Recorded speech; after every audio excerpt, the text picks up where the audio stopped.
So guys, for the first step, you want to go to search and type in registry editor. Click on it and then click on yes. And now this will come up. And now once you're on this, you can follow everything that I'll be doing up here. So first you want to expand HK local machine. And now you want to expand software.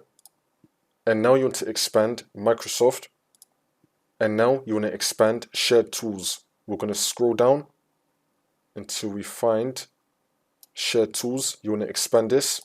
And now you want to expand text converters. And you want to expand import. You should be having a folder here called mswrd6.wpc. You want to right click on it and then click on delete and then click on yes.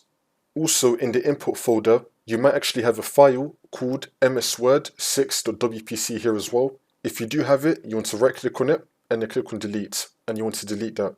And now for the last step, you want to restart your computer and this should now fix your problem.